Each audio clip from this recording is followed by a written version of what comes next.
Hello and welcome to the Weekly Scroll podcast brought to you by the Adventure Archive. My name is Ryan. And I'm Hunter. And today we're going to be doing something a little bit different. Normally we go over one, I don't even like medium-sized game, I would call it.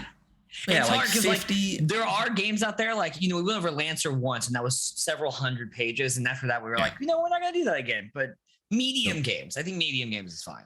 Medium games, yeah, like 50 to 100 pages, takes us about 2 hours. That's what we've been doing a bunch lately. But what we really want to do, if you look at the bookshelf behind me, those on podcast land can't see it, I have a lot of zines. They're smaller games that with our current kind of episodes we've been doing, we don't really get a chance to do. So many zines. Right. So what we're going to do today is something that we're going to see how it goes, and we'll probably do this again going forward. We each, both Hunter and myself, picked a zine, a small zine, and we're going to go over those. So it'll be 2 games on this episode instead of just one. We're also going to start doing some of those longer ones again. We're just going to be a little bit more prepped for those, I think, so we can hit games like DCC and Neon Lords, and those kind of things. But we're going to start with these shorter episodes as well. So today, Hunter picked Acid Mages of the Infinite Tower by Parenthesis Press. Yep.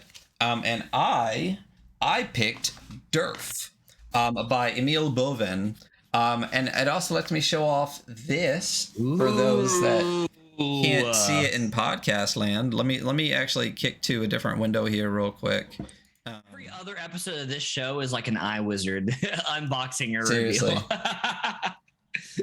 But I got this as actually a gift from the iWizard. This is an LFOSR zine box, much like the other zine boxes you've seen in our unboxing. And the reason I'm showing this is because when I open it up, it's got my entire LFOSR collection in it.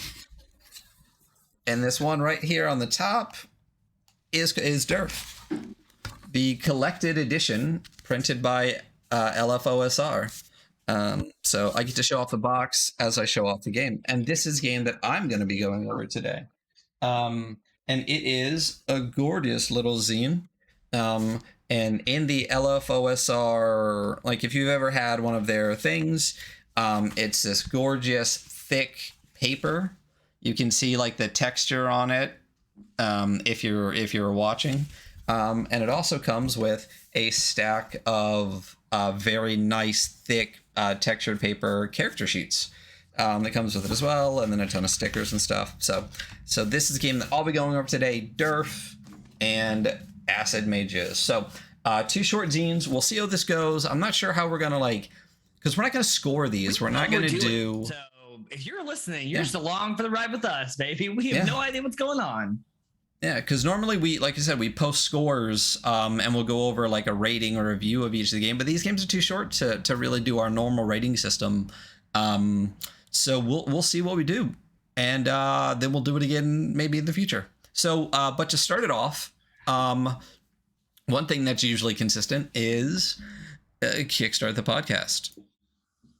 We're gonna kickstart this podcast. So that's what we're doing. We're kickstarting it. We're doing it. I'm gonna kick us off here with All Things Fragrant and Foul from Tyler Lindsay. You might know this kind of series of projects, I guess you would call it, if you backed their previous project, Using Dead Things Birthing Living Things. That is a Merkborg project that they did previously about crafting and animal husbandry.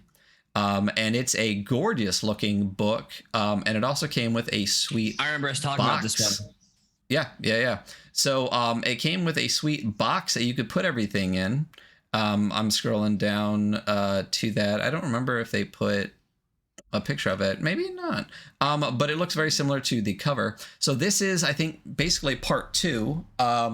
This is All Things Fragrant and Foul. It's a reversible 50-page book of pretty ugly stuff for Merkborg. This is the dying land can be a very depressing place. Surely there's some break in the bleakness, right? So this is, as I said, it's a reversible book. It's over 50 pages. You can read through the book one way, and it adds all sorts of beautiful breaks from the bleakness of the dying lands. And then you flip it over, and it's the doomiest, most depraved detritus we could dream up. So literally, the book goes, it reads one way and then reads the other. It looks really, really cool. And it's very like, half and half. So there's vulgar stenches and pungent perfumes. There's death blows and mercies, gross games and fun activities, loving celebrations and loathsome rituals, and a full featured PC relationship system for love and hate roleplay. And it also includes a 20-page adventure, The Shimmering Fields / Underworld, where time and space are warped and you never know which afterlife you'll wake up to if you wake up. So it looks really, really neat. If I remember correctly, there's a picture of the box right here. It is a white box. It's got this beautiful black logo on the front. And if I remember correctly, both zines will fit inside the same box. I did get the box as an add-on from using Dead Things. So having that, this storage box will fit all of it and the map and everything, which I also got on the last one. Big fans of boxes on this channel. Listen, you give us a pretty box to put our zines in, we'll back it. Let me tell you. Seriously, we're all about that box life. So you can get the digital version of this for $15, the physical for $25, and you can get for $70. You can get both of the books in the series, physical versions, plus the box, plus the world map that they printed here, this worldly guide map here. And you can also get them as add-ons if you don't want all of them, so you can get individual pieces. And there are some really cool stretch goals, like more classes, 2 new menus. So it looks really cool. I love that it's literally reversible. So you read basically like all of the left pages beginning to end, and then you flip it over and read all of the, I guess it would be left pages again, coming back the other way. It looks really, really neat. The stretch goals go out to $3,000, and it says more to come, and it is at $3,100 with 4 days left. So maybe we'll see some more stretch goals from this project. Looks really cool. I'm excited for this. We've backed a lot of Merkborg stuff on here, this is another one to add to the collection. So yeah, so that is all things fragrant and foul from Tyler Lindsay. Yeah. And you are going over something as well from someone who we've backed quite a few times. Yeah. So what are you going over, my friend? Today, I am talking about the Cult of the Hadron Lamb, a cyborg adventure. Yeah, I think this is our first cyborg adventure that we're going to talk about. Our first third-party cyborg. I think so, because the cyborg SRD and stuff dropped maybe like less than a month ago. So I think first cyborg adventure, y'all get stoked. Yeah. This is by Christian Eichhorn, who did such great hits as Apocrypha, Temple of the Kraken God, Purgatory, like so many fucking projects. A bunch of really cool Boneheart stuff. Crusaders, yeah, that went over really well and was great and had great art. And we are big art boys on this channel. So yeah, the Cult of the Hadron Lamb. I'm gonna read off the actual little description because I really like it. The director of the Lamb project, Dr. Seraphim, had her brains blown out by a 1.4 petravolt or petaelectron volt proton beam. The parts of her brain which tethered her to reality and sanity anyway. Now she's the leader of an exponentially growing cult. Through the usual back channels, Dr. Davy hires disposable punks to violently take care of the situation. Alas, they all died or joined the Cult of the Hadron Lamb. So this is an adventure for Cyborg. It is kind of like very much in the vein of Cyborg. It is an industrial adventure. The package will come with industrial counters, machine monsters, cult headquarters, fried brains, awakened lambs, singularities, and more. It's going to be a 40-page or 48-page zine. Yeah, I don't think it's not print on demand, right? You actually just get the thing, right? I don't know, because because this one says after the campaign Cardboard Monster, which we're a big fans of. They distribute things like Tiny Library. Absolutely. Yeah. But I think a lot of what Christian's done before has been print on demand, hasn't it been? Because I know Purgatory was. I think a lot of it has been. Yeah. Interesting that we're going to get something a little bit different. I wonder with like the colors and stuff like that, if they wanted to do something more like mix them instead of print on demand. Yeah, something a little more controllable, so they don't have to worry about print on demand quality. Like, because there's nothing print on demand is bad, but there is kind of some shifting in quality. But yeah, the book looks amazing. If we keep scrolling down past the price point, like the art is fantastic. You can back it for what's the lowest amount? Because I did not back it. You can back it for $9. You know, you can be a corp surf and you can get a PDF coffee, or you can go all the way to the I think they got the retail package, but for regular people, you got the Rich Punk, which gives you the PDF, the prints, and the cult NPC seed. Yeah. So I think with a lot of his projects, he does like the seeds that you can do in it, and I think I backed at least one where I got to do that, and actually Jason is in one of their zines, because he for the 1,000 words, there's a thing in there that says that he spews 1,000 words because he does his 1,000 words writing things for YouTube. So the seeds are really cool if you want to throw that in. I backed this at Poor Punk though. I did it for the physical print version without the NPC seed in it. I also backed it at Poor Punk, which was $17. We some poor punks. Yeah. Listen,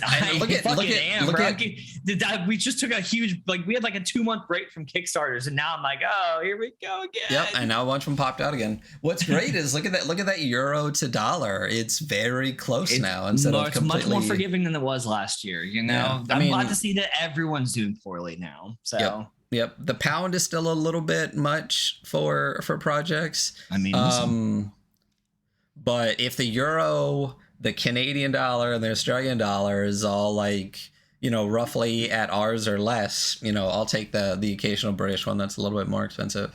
But yeah, so new Christian Icorn project. So we know it. It's going to be good. It's going to be pretty, and it's going to be fun. So $17. Yeah, I'll fucking back this.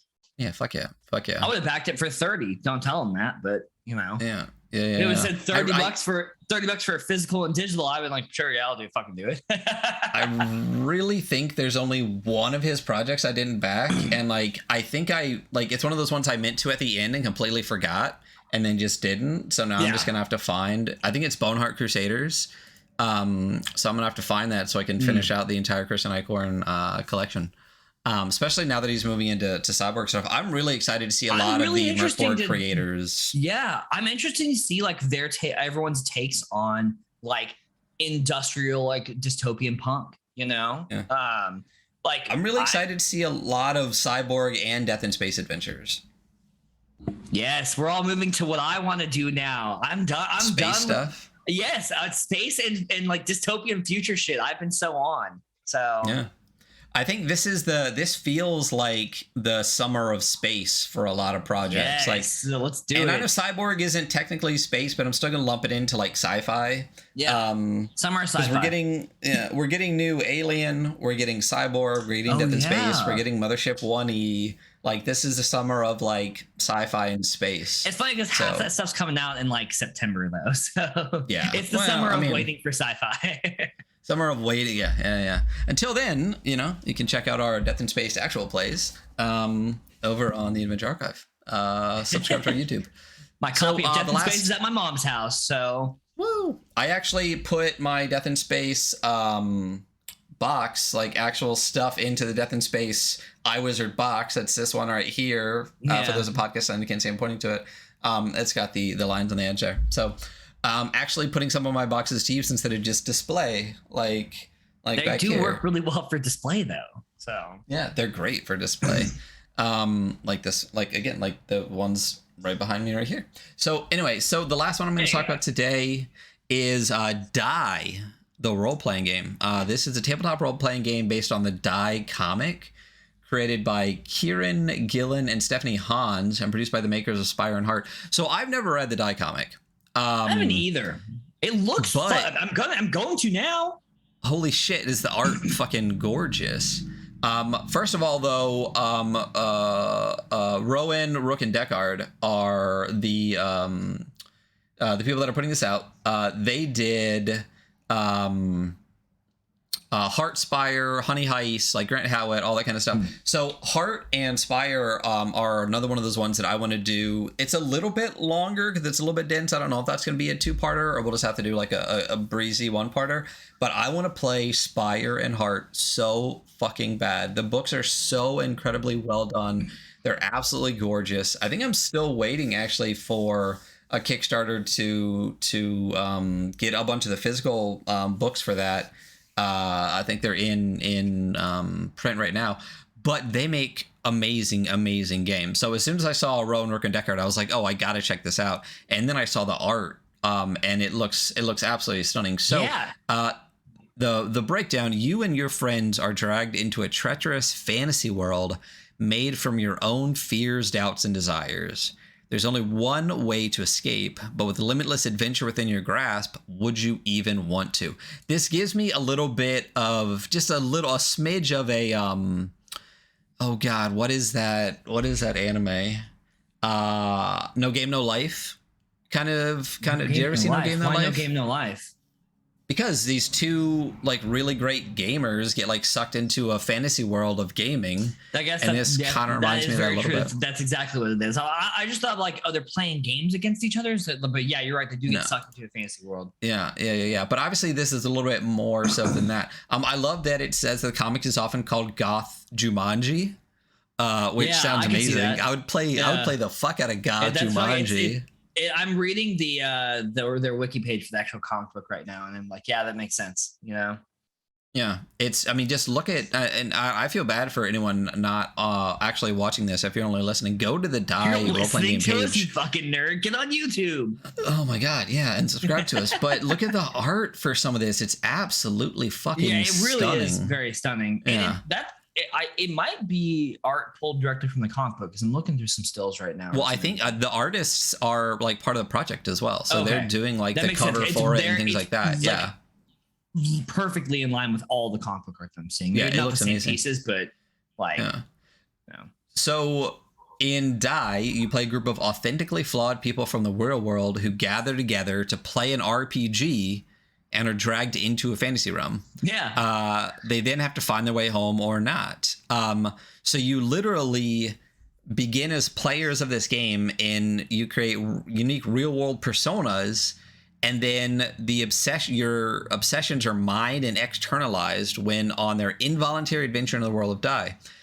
They're not just going into a fantasy world, they're going into their fantasy world, twisting their shame and frustration back at them. What do you do when the dragon speaks to you in the voice of your angry, long dead father? What happens when the orc? Yeah, what happens when the orc taunts you with the same insults as your childhood bullies, but you're now armed with a greatsword? When your beloved ex-partner returns to you in the form of an emotion-draining vampire, will you resist them?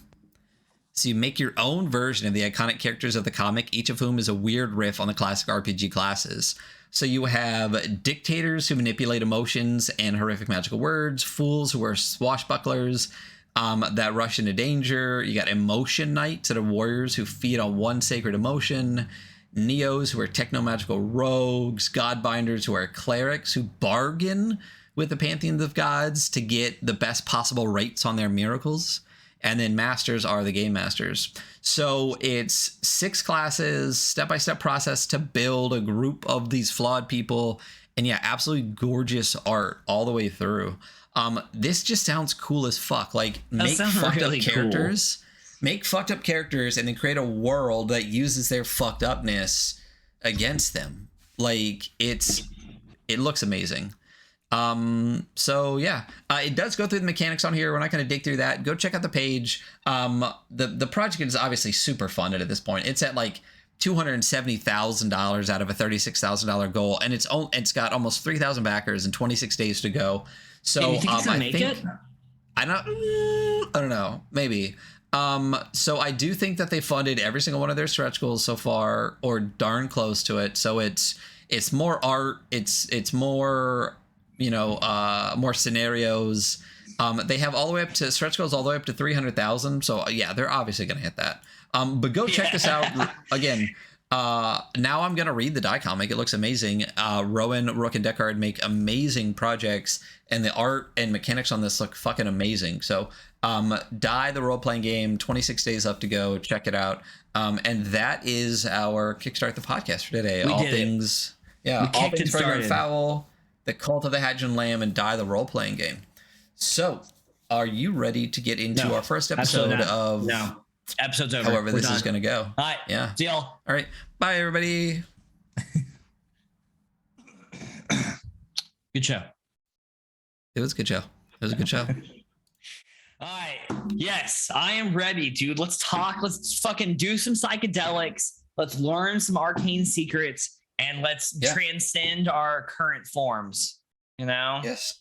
Or some acid mages of the Infinite Tower. Do you want to kick this off? Acid mages of the Infinite Tower, which I have right here. It's a great. Do you have a physical copy as well? Hell yeah! Of course, I have a physical copy as well. It's a good little square book. It's a little odd shape because it's square, but the printing's very nice. The printing. I will say the fact that it's square really fucked with my putting together graphics for this.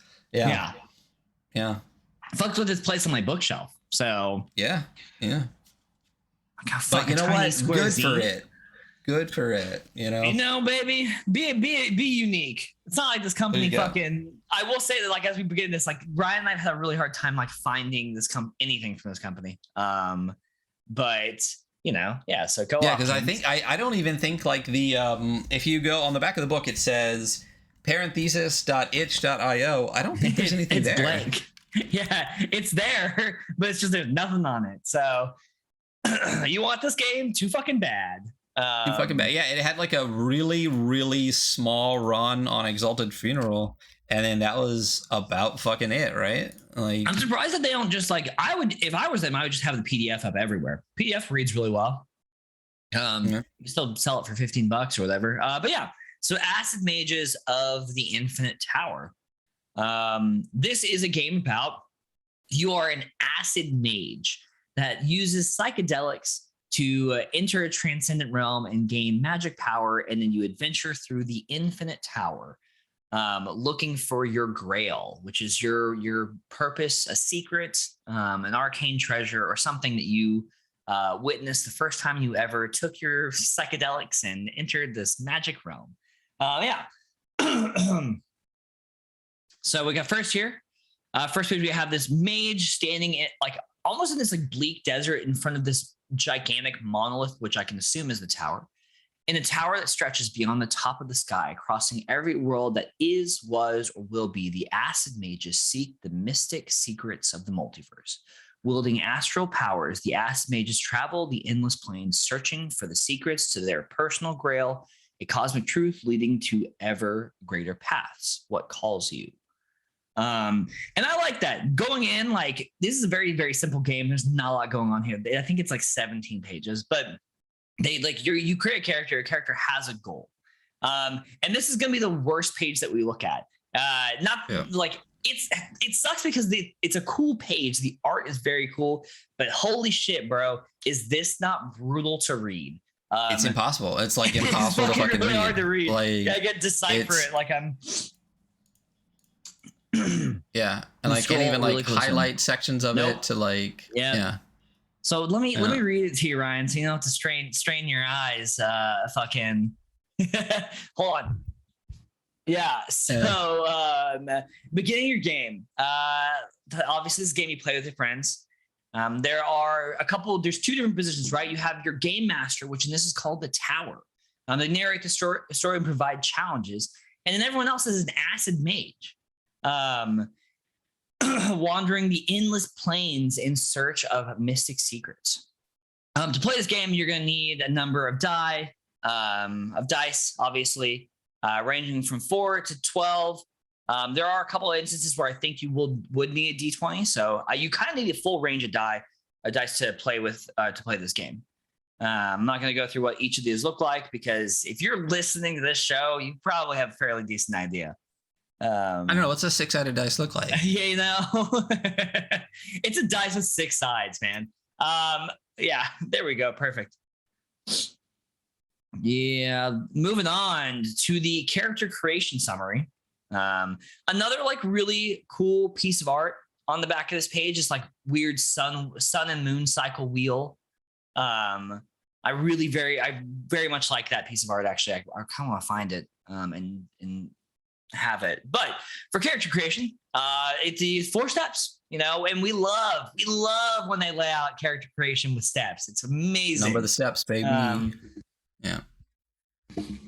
So first, you're gonna name your acid mage.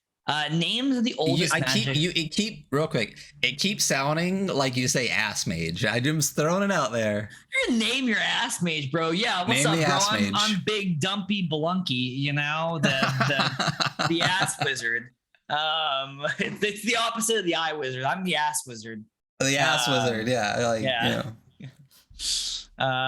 And okay, cool. Yeah, sorry. Off topic. I am the ass wizard though.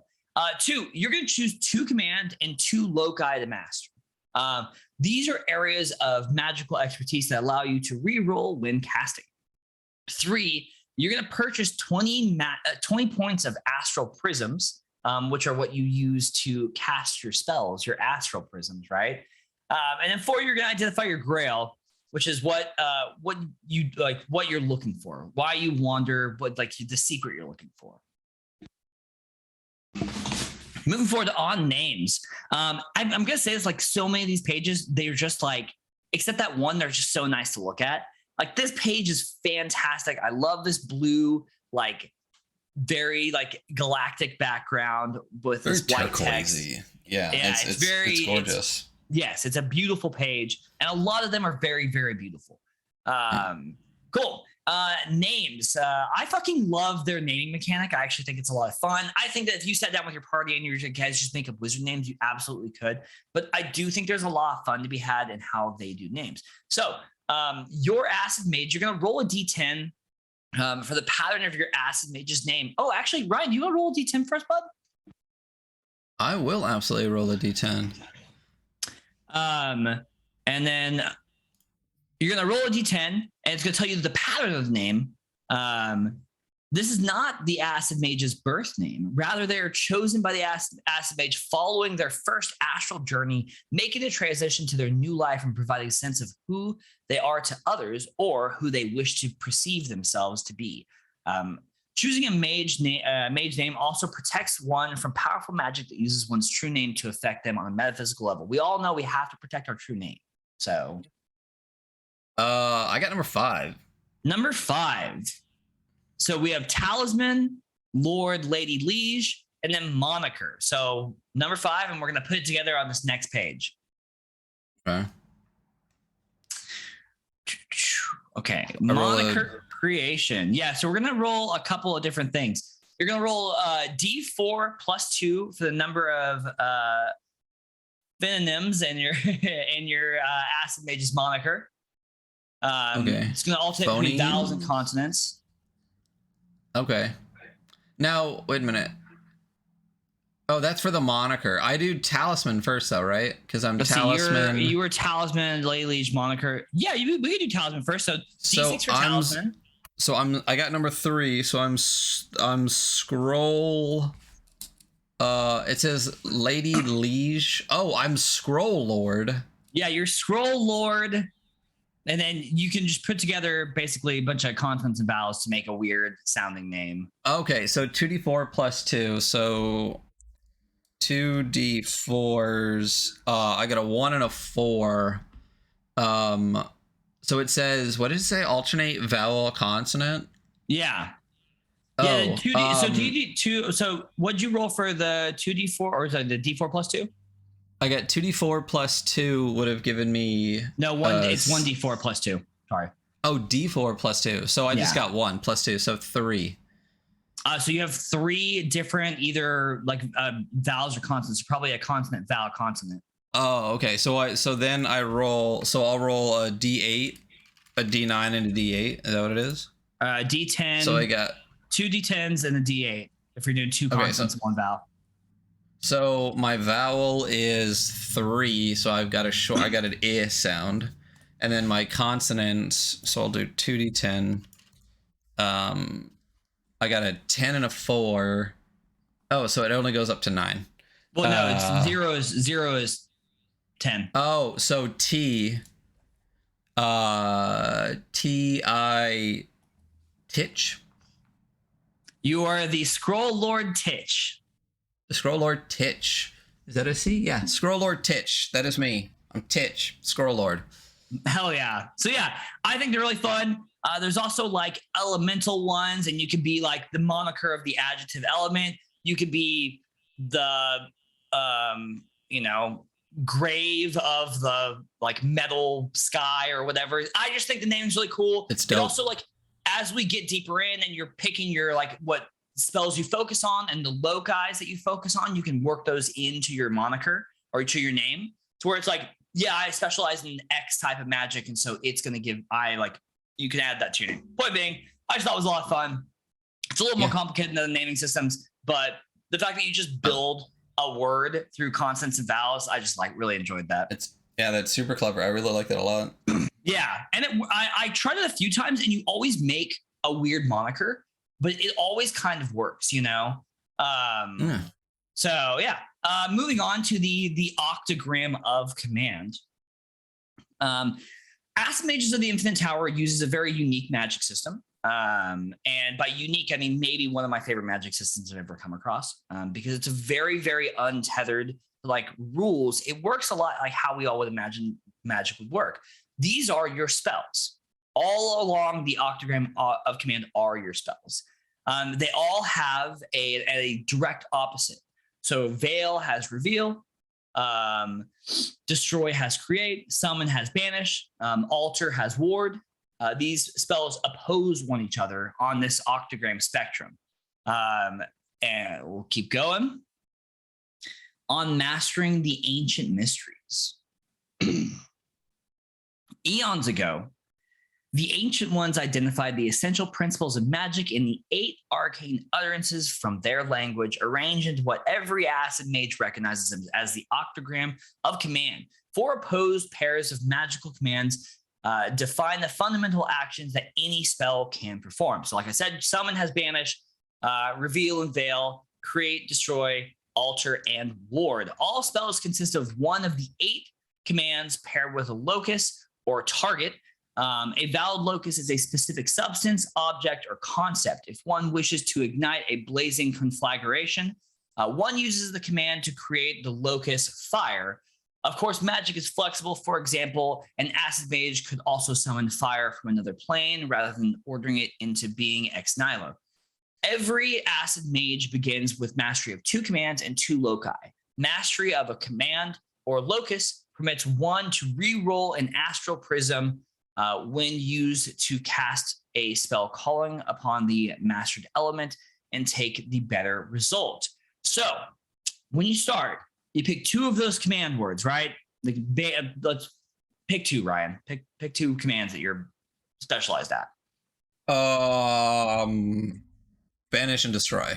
Absolutely. So you're like, whenever you roll Banish and Destroy to cast, you can re-roll it once. And then you get 2 locus. And I don't know if loci is the best name. It's almost like a specialization. And it's like this game is incredibly flexible and incredibly freeform. So you could be like, yeah, gravity magic and like mental manipulation are my loci. So any way that you can describe your use of the command world to bring in that element or focus. Or like, yeah, like it says you can summon from like a different plane. Like, yeah, my locus is the plane of wind, and I can summon in anytime I do Destroy, I can a tornado, or Reveal. I bring in a gust of wind from the wind realm to like wipe away whatever's hiding it. So it's very much based on however, like, it's very open-ended, frankly. It's very, very rules light, and it's very much up to what your player characters are able to imagine. And I really, really like that. This is definitely not a game that you play with somebody their first time ever playing. Tabletop game, unless they're super creative and they have a bunch of like ideas about their own magic and like writing. But yeah, on Gathering of the Power or of Power, the acid mages power their spells with astral prisms captured during their sojourns on the plane beyond the physical realm. Astral prisms not only refract but capture the mystical non-light of the astral plane. which is then shaped by the Acid Mage's incantations and rituals into form magic. Astral prisms constantly orbit their owners in slow elliptical paths, but are invisible on the physical plane except to other Acid Mages until their power is tapped, at which point they appear in a magnificent opalescent glow. It's dope. It's kind of like having like ion stones, like invisible ion stones all the time. It's just like when other mages look at you, they just see your power, like stones flying around you. That's sick. I also cannot wait for us to talk more about the sojourns into the astral plane, because it's just you're doing like you're like taking mescaline and laying back on the couch, you know. Who doesn't? You know, right?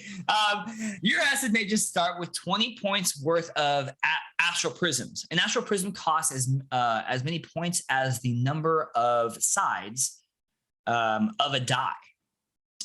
So a D8 costs 8 astral points. So if you have 20, you could have, you know, you could have 2 D10s and then just have 2 really strong spells a day, right? You can break it up however you want. Balance your expenditure wisely. Larger prisms can give you more energy and thus more power, more impressive spells. But each prism is emptied when a spell is cast, and your Acid Mage must return to the astral plane to refill their prisms once the power is expended. The astral plane can only be reached through the use of various alchemies known by all Acid Mages. An elixir derived from a particular mold, powder extracted from a rare mushroom in deep forests, the essence of a cactus blossom recovered from distant deserts, a mixture of herbs burned and inhaled. So, acid, shrooms, and peyote.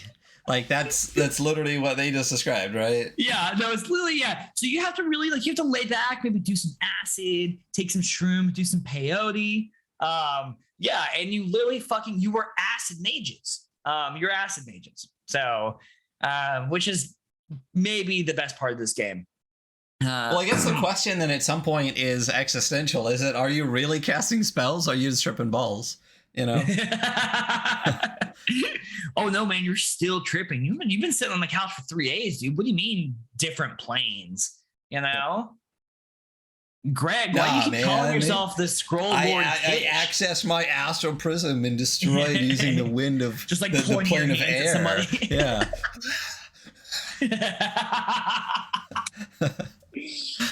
Yeah. So moving forward on the casting spells.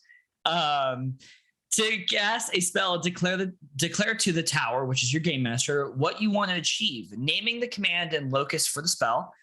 Choose one of your astral prisms, roll the prism to determine how much mystical energy it holds, and then spend that energy to craft your spell as per the table on the opposite page. If you're using either a command or locus that you have mastered, you may reroll the prism and take the better result. You can only reroll once per spell, even if you use both a command and locus that you have mastery over. Tapping a prism for power is an all or nothing affair. Any points not spent on the spell you're casting dissipate back to the astral realm, and used prisms are emptied until you can take an astral journey to recharge them. Yeah, absolutely, Ryan. Good point. So going forward to this nice, clean, and organized table, which is only a little confusing. So we have cost, duration, force, and intensity. And it's going to kind of tell you, like, when you roll for a spell, what that roll is like capable of. The highest this goes is 5. That's as high as it goes. So if you have a D8, you have a pretty decent chance of rolling fairly well. Whereas if you have a bunch of D4s, you're never going to get the highest level of effect, which is fine. You'll always at least get a 1.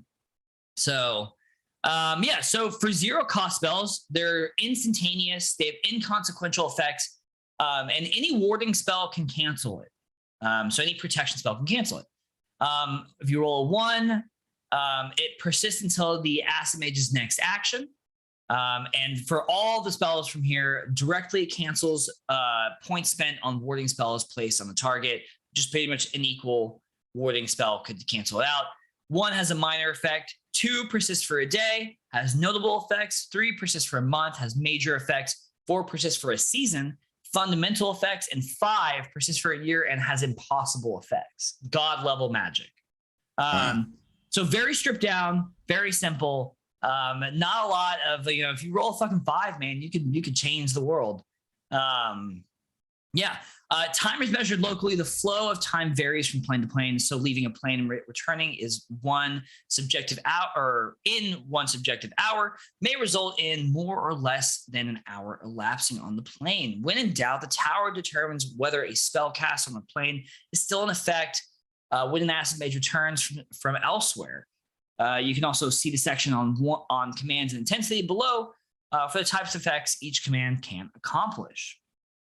Yeah, so you're rolling dice and you're casting spells. You can just describe. A lot of this is very much left up to the relationship that you have with your players as the tower. And I think we tend to always speak from the point of the game master because we're the game masters of a group a lot of times. Forever GMs.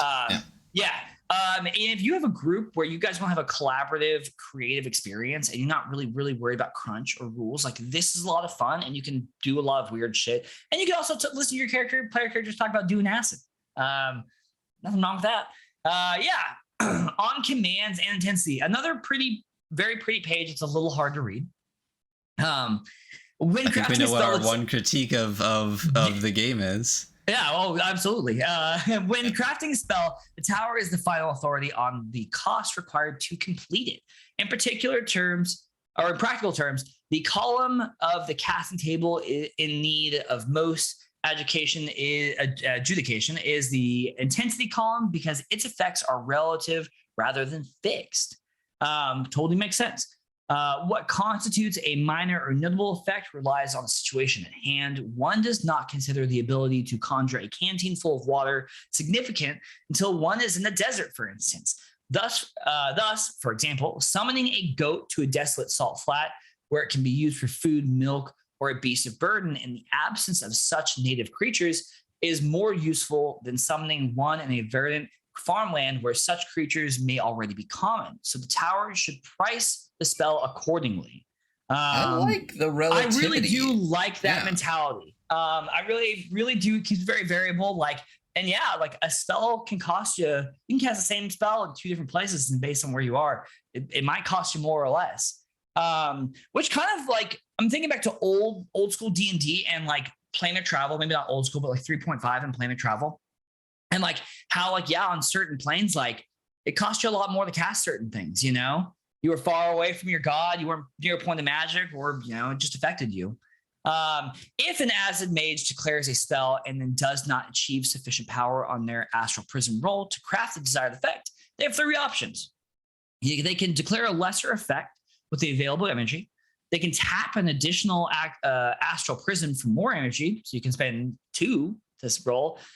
They can cancel the spell. The prism is not expended, but the acid mage's action is wasted, which may incur other consequences. So you can choose to cancel your spell, but there will be another consequence.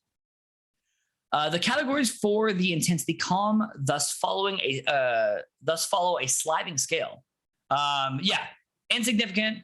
This is like flavor magic. This is your hedge magic. This is your sleight of hand tricks. For me personally, I think the 0 cost magic in that one dragon game and many other games are like the very, very magical things. You just clean off your clothes real quick, juggle balls. Prestidigitation. Thaumaturgy. Prestidigitation is my favorite spell on that game, period. Oh, yeah. Because I can use it all the time to remind everyone how magical I am. It's the first thing you learn in wizard school. Minor spells grant embellishment to existing actions rather than tipping the scales from their existing balance. Minor spell will not grant the acid mage the means to defeat an undefeatable foe, but can add a bonus to deal with the situation that is already determined. The primary difference at this level is between alters and summons or creates. Something made or called at this level is typically not very useful, but something one already has can be more useful. This amount of intensity can prevent damage things from breaking or put flaws into items without destroying them utterly. It can brush aside the most casual spell, but not much more. So minor spells are very minor. Notable is where you start to see mechanical changes, meaningful changes to the world. like evening odds against formidable hazards or opponents, turning away potential wounds, things like that. And wounds are like damage in this essentially. Major spells are game changing. You can summon like big creatures, massive creatures. You can banish foes. You can create high value items or summon in high value. They are absolutely like they're high level wizardry. Impossible. This is for like things that can only be achieved by magic. Like you could not do this thing otherwise. You're like altering reality and the world on a very fundamental level. You can, summon like a city of the dead to interview and find out who killed somebody. Massive shit. Big magic, removing age, completely erasing all injuries, or imparting superhuman abilities. So it's a good little range, On to Grails on page 14. This is cool. It's got good art piece behind it as well. Another beautiful page. And this one's not nearly as hard to read, even though it's still kind of gray on black ink. So I'm going to summarize this because I'm gonna. So the first time as an acid mage that you went into the astral plane, you saw an arcane truth, a secret, an artifact, a mystery, something, and you saw a glimpse of it. And now your goal as this just hallucinogenic addicted mage is to find this grail, this secret, and reveal it, learn more about it. A grail is of cosmic importance. Finding it changes reality in some way. A grail is unique. Only one acid mage can reveal it, even if many seek it. A grail changes the acid mage who seeks it. Their quest is a crucible.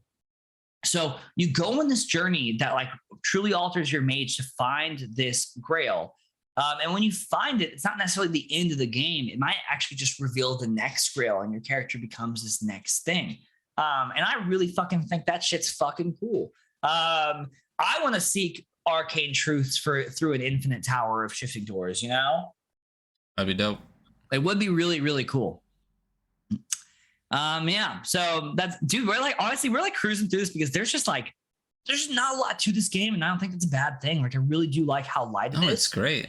Well, that's one of the reasons we're doing this kind of episode is so that to show a bunch of games that we have that aren't like 100 pages. It's just like how cool this fucking game is in less than 20 pages. It's so cool. Yeah. So I was just reading one of the messages in chat, which is some person revealing that acid mages literally refers to acid, LSD. So very funny. Another fantastic and beautiful page. Look at this fucking page. This is a fantastic page. This is exactly what I want to see when I fucking drop my homebrewed acid and go into an astral plane. On Astral Sojourns, every acid mage learns the art of astral projection at the first step of their journey, so long as they carry or can produce the various ingredients needed for the mind-altering preparations involved. An acid mage can visit the astral plane at any time. They leave their corporeal body behind, taking only their astral prisms with them. Harvesting astral prisms involves catching one as it whirls and careens around the kaleidoscopic void, then discerning its frequency. Each astral prism is attuned to a particular emotional state formed by the accretion of stray memories like sedimentary rock over centuries. An acid mage can commune with the prisms to learn its nature. Then the acid mage reminisces on personal experience, which vividly invokes the same emotional frequency as the prism, forming a bond which ties it to their astral body from then on. The flashback scene need not be complex or lengthy, but should shed light on the acid mage's past and motivation as they seek the grail. I like that. A little bit of like character building. Yeah, you go and it's a prism of anger. Like, tell me about time your character felt anger. And that can be a lot of fun. And I think like this is a great time for your characters to just have fun and just like, throw up a YouTube video of like someone's interpretation of kaleidoscopic vision and just fucking, that's what you see. But yeah, so moving on to 16. Almost at the end, dog. We're almost done. Crazy. On the interior of the tower. So I really like the tower idea. I do. These wizards are planar wizards, and they're traveling through this infinite tower at like the center of creation or whatever. Personally, for me, I would step away from the tower and I would just use the acid mages and then have them actually be planar like mages that travel from like plane of existence to plane of existence. Because I fucking love Tales of the Infinite Staircase, and my dream is to just play Tales of the Infinite Staircase, but not in that one game. And I think this might be a good little thing for it. On the interior of the tower, it is impossible to catalog every possible place. I don't like to say impossible and impossible in the same sense. Place within the infinite tower, but for the sake of adventure, one needs to know what an intrepid acid mage stumbles upon as they travel its endless floors. Most levels of the infinite tower are quiet and unremarkable, but at least once per trip through the structure, something should happen. The tower can use the following table to quickly generate a situation on a floor whenever a noteworthy scene occurs. Would you like to roll 2d6? I did. I got a 3 and a 3. So we're in a used arsenal. So we're in an arsenal of weaponry. You know, maybe it's fucking it's used. Weird spelljammer type space weaponry. Below that, it just gives us a description on each of the words. I'm very sure that a lot of y'all have a very good understanding of English. You understand what abandoned looks like, or like fortified. But it's all here. If you want to just roll up a few floors real quick, you absolutely could. You could talk about who inhabits it, if anything happens to the security systems. It might be future tech. It might be classic fantasy. You're traveling through the planes of reality. It could be fucking anything, you know? On the perils of planar adventure on fucking 18. An acid mage's journey takes them upon paths most treacherous. Dangerous creatures roam the multiverse, whether mindless beasts or malevolent adversaries, and many planes boast inhospitable or even deadly environments. Even the Infinite Tower is not entirely safe. Its passages contain devious defenses laid by the ancient builders, extra-dimensional intruders, and even the mad remnants of former acid mages, their minds broken and souls shattered by doing acid all the time. When an acid mage is presented with a situation in which they would take harm, the tower offers a choice: either using the available astral prism to craft a spell to avoid harm, or suffer a wound described by the tower. The player does not, described by the tower. The player does not always know the consequence of the choice in advance, even if the acid mage does not. Oh, the player, always knows the outcome, even if the acid mage doesn't. So you always give the player a heads up, like, hey, if you don't do this, you're going to do this. This is going to happen. A wound may not necessarily be physical, but magical, such as a curse or mental trauma. An acid mage can endure 3 wounds. The first leaves him slightly wounded, and really only hampers him slightly. The second still allows the character to act on, but with unwanted difficulty or consequences. Upon receiving a second wound, the acid mage is seriously wounded, and this levies a more pronounced penalty, such as the acid mage either like needing assistance from one another to not fail upcoming actions. A grievously wounded mage is 1 step from death. The effect of such a wound can only be overcome by the help of several others by using magic. The final wound is fatal. Third wound is fatal. You die. And yeah, it releases your soul into the astral plane forever, and then you're just gone. So the damage system is very simple. You can take 3 wounds. The 4th one kills you. That's it. That's HP. You got 4. Advancing acid mages. As an acid mage follows the path to their grail across the infinite realities, they grow in both wisdom and power. The tower will give players one of the following rewards each time they complete the key for a given plane visited. So you can get a new astral prism, You can upgrade an astral prism to the next largest die. So 4 to 6, 6 to 8, 8 to 10. I don't know how stuff works. You can master a new locus, or you can have or is it or and? One of the following, yeah. Or a sanctum on that plane, a safe place where the acid mage can return, rest, study, and heal at any time. Your little wizard tower, your little wizard tower inside the tower. When the acid mage reaches their grail, they ascend to the higher truth, gaining a vision of a new grail to see. And the acid mage's player selects one of the following benefits. You can upgrade an astral prism. Oh yeah, D12 is the max, but if you reach your grail, you can take one of your 12s up to a 20. You can master a new command, or transform an astral prism into a soul gem, which allows the acid mage to revive in their sanctum upon receiving a fatal wound. The gems shatter after preventing death. You can be kind of a lich boy, a little mini lich, Kind of, yeah. So if you reach the grail, you get pretty cool stuff. And you know what? That's the last fucking page, man. That's it. Sweet. All right, good episode. Yeah. See you later. Yeah. So that was Acid Mages of the Infinite Tower. A very, very rules light game about taking psychedelics, traveling the planes, and casting spells. It's very, you know what game this reminds me of more than any other game? Tell me.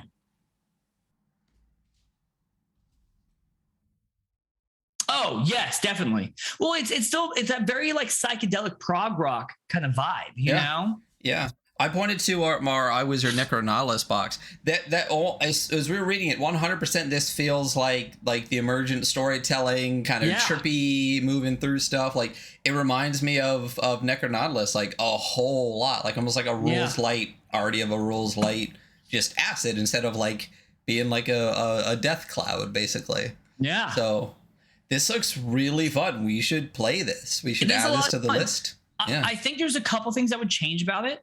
Like I said, I'm like really interested in doing a Tales of the Infinite Staircase with this, and having like you guys are planar wizards and you're looking for like higher knowledge and you're on the Infinite Staircase and every door on the Infinite Staircase takes you somewhere.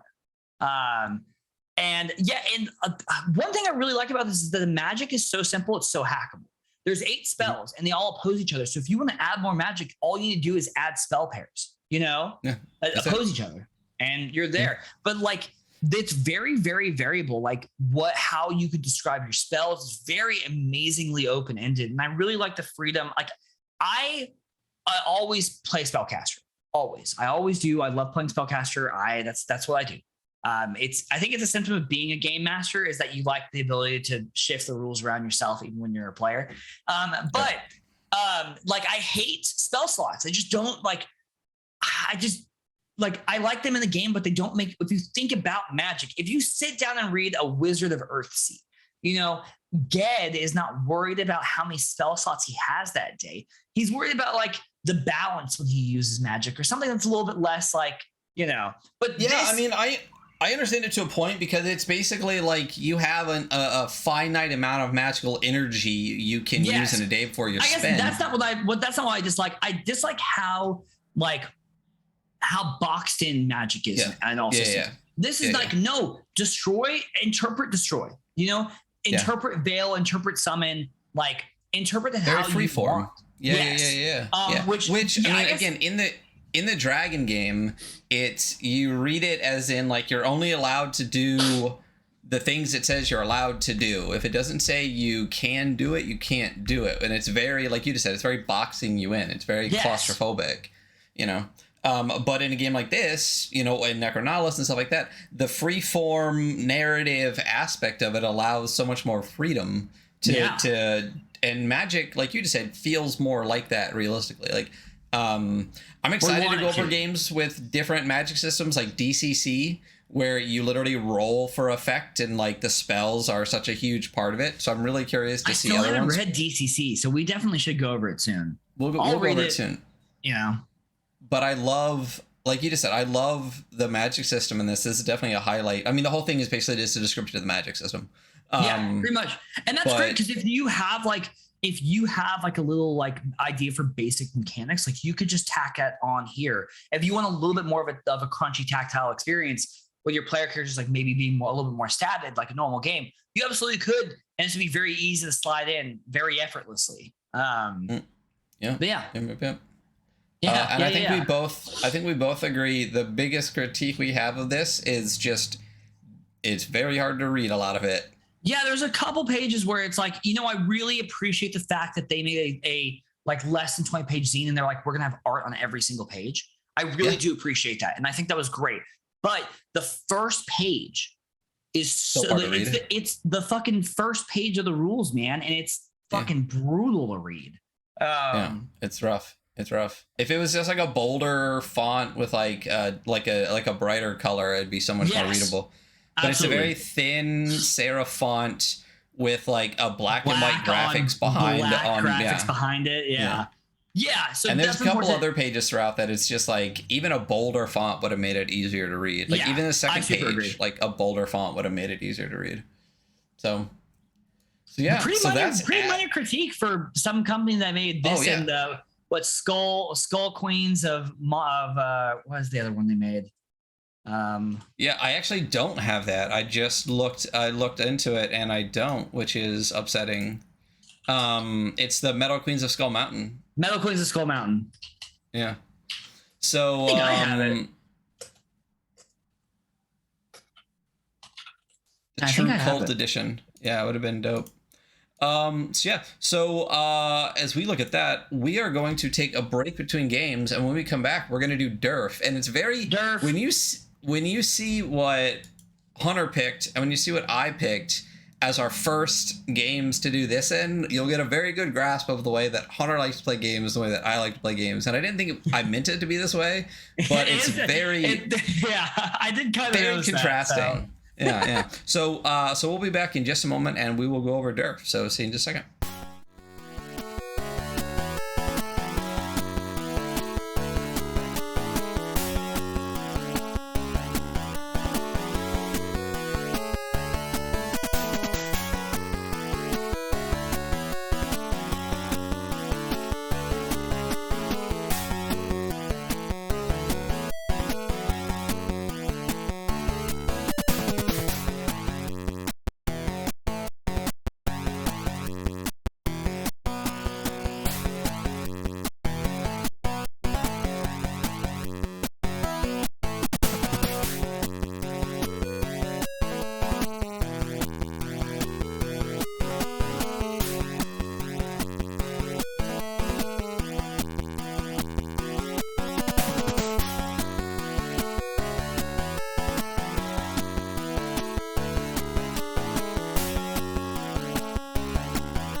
Hello, and welcome back to the Weekly Scroll Podcast. Now we're going to go over my game that I picked. We just finished Acid Mages of the Infinite Tower from Hunter. I picked DURF from Emil Bovin. Again, I'm gonna show this off actually a little bit more again. I know this isn't Kickstart the Podcast. Is DURF an acronym? I don't know. I don't. We're gonna have to ask Emil what DURF comes from. I believe they and I'm very sorry if this is wrong. I believe they're French. So maybe it's something that means something a little bit different. But look at this. Look at handcrafted by LFOSR on the back. If this would focus a little bit here. It's so beautifully done. This is the collected edition. And again, for anybody that has any of the LFOSR stuff, this paper that they always use, this like super thick textured paper, is absolutely stunning. They do amazing job with the things that they create. Again, this is a collected edition. It's got a character sheet in this back folder. It comes with a bunch of character sheets. And again, I get to put it in my amazing LFOSR zine box from the iWizard. So yeah, we are gonna go over this now again. So real quick, I used Google Translate from French to English for DURF. Means hard in English, but in Dutch it means like daring, boldness, grit, courage. So, ooh, maybe they're Dutch. Could be either of those. It's probably French because they're French. So I apologize if I'm completely wrong. We do follow them on Twitter, so maybe I'll shoot a message and ask them what exactly does DURF mean. I don't apologize if we're wrong. So only Ryan does. Yeah. First of all, I love the logo. It's super clean. Yeah. The dagger in the D is amazing. Dagger in the D. I do believe all of the art in the book is from Emil, which is really cool. So this is 25 plus pages long. This is a collected edition, so it does have Appendix B, which is a couple of adventures in it: Dark Dungeons, Lair of the Gobbler, and the Rot King's Sanctum. And there is an Appendix A, which is also optional rules, which we'll go over. So, but that means that all of this is only 17 pages. I will say I love the table of contents. It's not hyperlinked. It's a zine. Still okay. So the forward, I actually do want to read this because this really it basically is Emil's take on like why they created this.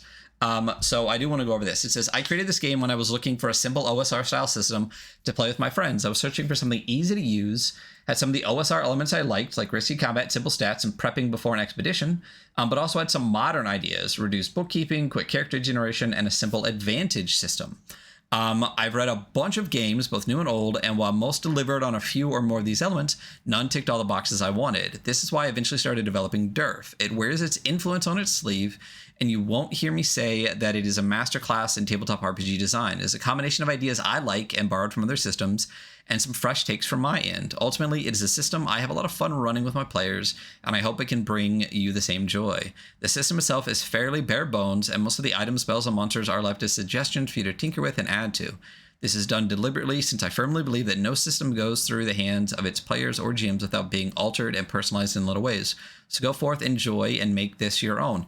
I am currently working on my own system that maybe one day will see the light of day. Maybe. And this is exactly, like, I could have written this verbatim for why I decided to create mine. Like, I wanted to do something different. There were games I really liked, but things that I didn't like about them, and I wanted to just pick out my favorite parts and put it together. And I will say, the first time I read DURF, I was like, this is amazing. I love this system. It is all the things that I wanted to be. I would do things slightly differently, but I took a lot of inspiration from this as soon as I read it. So getting into it, it immediately starts to character creation. You get three character attributes. I will say on the front cover, it does say a special shout out to Ben Milton, Daniel Sell, Nate Treem, Robert Schwab, Nick Whelan, Ava Islam, David Black, Chris McDowell, and many others. So we're talking about things like Knave, Tunnel Goons, Shadow the Demon Lord, Into the Odd, baby. Yeah. And you do see a lot of inspirations here from that. So you get 3 attributes: strength, dex, and willpower. I don't need to go over what those are. They are the 3 kind of standard when you pick 3, the same things you find in is Into the Odd only 3? Yeah. I know one of them, maybe it's Cairn, has like 6. I don't remember. Now I'm doubting myself. I'm gonna look. So yeah. But for each of these, I love this. So for each of the 3 stats, you roll a D3 or a D6 halved and rounded up, and that determines each of your PC's attribute scores. So you literally just roll a D3 for each one and go on. So the most you could have is 3, and the least you could have is 1, and then you go. Number 2 of your character creation is hit dice and inventory slots. Each PC starts with 1 hit die. These are rolled when the character is wounded to determine if the wounds are fatal. Oh. Note the number of inventory slots your PC has. PCs have slots equal to 10 plus their strength. Inventory slots are used to carry items and to track the amount of stress a PC accumulates. So you do use inventory slots like a lot of there are a lot of these like smaller kind of like SRD style games like Cairn and Knave and Into the Odd that use up inventory slots for either wounds or stress or things like that, which I think is really clever. And belongings. So PC start with 2 supplies, which we'll get to, and I fucking love it, and a dagger. And then you roll D40 3 times on the table on this page to determine your other belongings. Roll a D4 on the first digit and a D10 for the second, and reroll identical results. And then roll D6 and multiply the result by 5 to determine your starting gold. You may use this to buy additional equipment if you like. So why don't you roll me 3 items real quick? So a D4 and a D10 3 times. So D4 and D10 3 times. There's a 4 and 10. So the first one, I rolled a 1 on the 4 and a 2 on the 10. So you got a bow with ammo. Okay, and then a 2 and a 1. A sack of dried chicken feet. A 2 and a 9. And a miniature goose. Mini goose. It's got a skill 1, HD 0, and a bite that does 1 damage. You chose violence today, son. One more time? No, you roll 2d6 times 5 to determine your starting gold. I gotcha. And you can use it to buy additional equipment. And that's character creation. That's literally it. Yeah, 40 love gold, baby. And then you pick a name. So I love that. That's really easy. So D3s for your 3 stats. And then you get your 2 supplies and a dagger, 3 pieces of equipment, pick a name, and go. Super clean. Really, really like it a lot. So how to play the game. A game master controls and describes a world to player. You know what a game master does. Action rolls and saving throws. When the success of an action is uncertain, a player rolls a d20 and adds a score from their relevant attribute. A result over 15 is a success. So flat DC, so you just 15. Have to beat a 15. Yeah, and It's a roll over d20 system. Love it. The GM can also ask a player to make an action roll to determine if a PC is able to resist an effect or react quickly enough to avoid harm. These action rolls are called saving throws. So D20 rollover, where your stats can max out at 3, and you have to get over a 15, is going to be pretty difficult at low levels. You also have oppose rolls, so sometimes a PC's action is counteracted by being resisted by an NPC. So you roll, instead of the action succeeding on a result over 15, the side with the highest result wins, obviously. And ties, the GM gets to pick. I'd say tie goes to the runner. So I would always say like whoever is attempting the action wins on a tie roll. real quick break. I know we don't talk to chat a lot, but Emil is in our chat, and he says he is Dutch. So you were correct. So what did you say that DURF meant in Dutch? Like danger or? No, it was what was it? Grit, boldness. I haven't opened anymore, so it was something like that. It's really cool. Which is perfect for the name of the game. Thank you.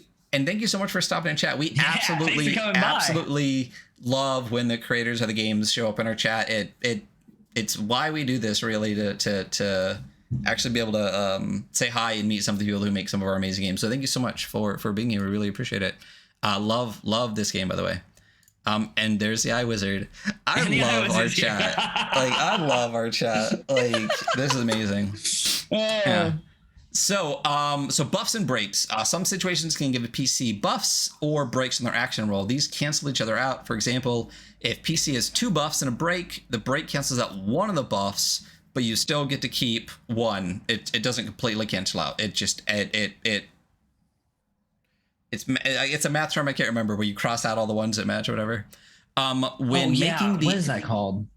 Yeah. When making the action roll for each buff or break, the player rolls a D6 in addition to the normal D20, which makes the DC 15 a lot more manageable. When you get if you have a buff, you get your D20 roll plus your D6 plus your stat. If the D6 rolls are buffs, the highest roll among them is added to the final result. If the D6s are breaks, the highest roll among them is subtracted. So it sounds like even if you have multiple buffs, you only take the highest roll of your buff. So if you have 3 potential buffs, you roll like a 6, a 3, and a 2, you just add a 6. You don't get to add, like 11 to it. Love that. Keeps from breaking the game, and also canceling out is just the only thing I found. So yeah, I love that. Inventory and stress. So a PC has a number of inventory slots equal to 10 plus their strength score. Most items take 1 slot to carry. Some take multiple slots. Some actions and situations, like pushing the PC, can cause a PC to receive stress, and each instance of stress takes up an inventory slot. A PC cannot carry more items or stress than they have inventory slots. So you can't like over encumber and then just take a penalty for it. You literally can't. Spending a day resting in a safe location removes all stress. And then you can also push a character before making an action roll. If the character has at least 1 empty inventory slot, you can choose to push the character to receive a buff on the roll. If they do so, you take a point of stress. I really like that. Takes up that inventory slot. It's really clever. I like it a lot. That's very, very cool. I like that a lot. There's a couple of games that I don't even know if we've covered that have like a way to to push your character and burn a little bit extra. And I always really appreciate that, because in real life, like, I fucking, not to be the gym bro, but I work out a lot. Like, there is you can fucking push yourself a little further and you're going to pay for it. Like, I very much like that. Yeah, absolutely. There's definitely games where you can have like exertion and things like that, where you go above and beyond. And this, like a lot of these, kind of again like SRD style, like Cairn, Knave, Into the Odd games, again uses the inventory as your the space to like hold that kind of stuff. So it's really interesting, since you have such a small inventory realistically to begin with, since it's not the Dragon game and you have like a bag of holding with 300 things in it. You only have 10 plus strength inventory slots, and if you push your character too many times and you have like 5 points of stress, that's stuff you can't carry, which includes like you have a bow and ammo, you have supplies, you have a bunch of other stuff. So it does take up space. But it also, you can push your character multiple times on a single roll as long as you have space. So if you have 3 open slots, you can just keep pushing and pushing and pushing to get those additional buffs to really try to get your character to over the edge. So it really behooves you not to fill up your inventory, or just like start throwing stuff out. Just be like, I take a turn to like chuck out the stuff out of my bag. Yeah. So combat is played in rounds. Each round, number 1, you establish combat order. So you roll a d6 for each side to determine the combat order this round. So it's another one of those, you roll a d6 per round. One side is higher, one side's lower. And then each side acts. When a character can act, they move around and take an action, which is pretty standard. The action could be attacking, casting a spell, making a second move, or anything else. And this is it is not a player-facing role situation. So each side does get to act. Close combat. I really, really like this. This is clever. To hit in close combat, the attacking and defending creature makes an opposed strength roll. The winner deals their weapon's damage to the opposing side. In the case of a tie, the attacker wins. So all close combat rolls are opposed rolls. So you can attack. Opposed rolls. You can attack and take damage. That's very active. That's very active combat. That's very much like, yeah, very cool. It feels really clever and really clean and really like it makes sense where it's like if I go to hit you, instead of like someone having to use their reaction or something like that, it's just you are potentially having the consequences of your action. Yeah. Exactly. We're gonna fucking fight. If you hit me, I might hit you back at the same time. Yeah. You could have a whole turn where like 3 characters go to like hit 3 goblins or whatever, and all 3 get hit instead, which is really cool. That sounds like fucking. It's funny because that honestly, like now we're talking about, like it's not that it's a simple rule or anything, but it's a very straightforward and kind of simple rule that you don't see very often. That makes kind of totally makes a ton of sense. So super clever. Really love it a lot. Yeah, I really like that a lot. Shooting or throwing, this is range combat. Shooting or throwing something at a target works mostly the same as close combat. The difference being that the opposed roll between the 2 creatures uses dex instead of strength. And if the defender wins, they just dodge a projectile, but they don't deal damage to you. So all combat rolls are opposed rolls. And I really, really, really love that. Like, it just makes sense. And you either get hit or get hit back, or you just dodge.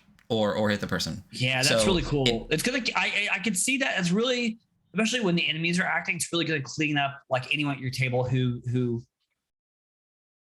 Yep. Oh yeah, it's my turn. Okay, what happened? You know, you can't. Like you're always. Like, you're gonna have to roll.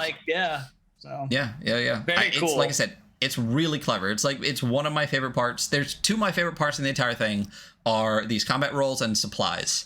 And inventory management for some reason is just like I love it. I love it. And it's really clever. Management. So critical hits, everyone knows what a critical hit is, but so if you roll a 20 on the D20, it counts as a critical and you deal double weapon damage. Even if the opponent still wins the opposed roll, creatures who are the target of a ranged attack cannot score a critical hit. So basically, because you're just dodging, so you can't. There's nothing. Critically dodge. Yeah. Worn weapons. If a PC rolls a 1 on the D20 during their attack, their weapon becomes worn. A worn weapon has its damage reduced to 1 until it is repaired. Love this. A worn weapon is repaired after a day of rest or by spending supply. Yeah. Morale, I like this. So a lot of games have morale, like Merkborg uses morale. NPCs have morale score, and the GM should make a morale roll when something manages to shock the NPCs, like they meet more resistance than expected or the leader is killed. To make the morale roll, you roll 2d6, and if it's higher than the NPC's morale, they will flee or attempt to parlay. Damage and armor. So if a creature takes damage while they're wearing armor, the damage first reduces the armor points. If no armor points remain, they take the remaining damage as wounds. Some attacks or effects may deal wounds directly and ignore a creature's armor. The way I read that, and tell me if you read it the same way, is it's not just damage soak. No, your armor's like broken. Like points, yeah. So if you have armor that's worth 3 points, you only have 3 armor points before you start taking wounds. Yeah. So you better like have extra armor or means to repair the armor. Or in order to keep your armor points up, or you're gonna start taking wounds pretty quick, which I really like, and that sounds pretty brutal. That's how in my game that I haven't worked on in months, that's how my armor works, and I actually prefer armor to work like that. It's like now you're gonna constantly be scrapping, you know, you'd be looking for armor. What other game did we go over that was like you're just scrapping Viking Death Squad? Yeah, Viking Death Squad did the same thing. It's each piece of armor only takes 3 damage, and then you have to it literally says carry extra armor. But then shields, it says wielding a shield reduces incoming damage by 1. That sounds like damage soak to me. Yeah, that sounds like damage soak. Reduces by 1, not like, yes. I agree. Hit dice and death. Each time a creature receives wounds, they roll their hit dice. Each hit dice is a d6. If the result is less than or equal to the wounds they have accumulated, they die. You could technically die the first time you get a wound. I love that. Like, the game is a lot more brutal than it looks when you first read it, especially with like the art style and the layout. And then you're just like, oh, Oh, you could take like 4 damage, like your first hit, like knock your armor completely gone, take a wound, roll a 1 on your hit dice, and die. Very OSR, like very much like your characters can die at any point in time, and you're gonna have to get a new one. Very, very much in the vein of OSR. Which yeah, absolutely. I really have enjoyed, a lot of character deaths. So yeah, let's murder everybody. I think that's one thing that the Dragon game really has made difficult, is that people like so refuse. It's not even that but like GMs refuse to kill characters, and characters get very upset if they die. Just die. See, I'm such an ADHD player, especially when there's a lot of player character options. Like I'm like, no, I want to switch my character out like fairly often because I want to do other stuff, especially with how many options that game gives you for player characters. Like it sucks that you can make a character and be stuck with that one for months. Forever. Like, bro, just kill my character, dude. Let me make a fucking another one. Let him die.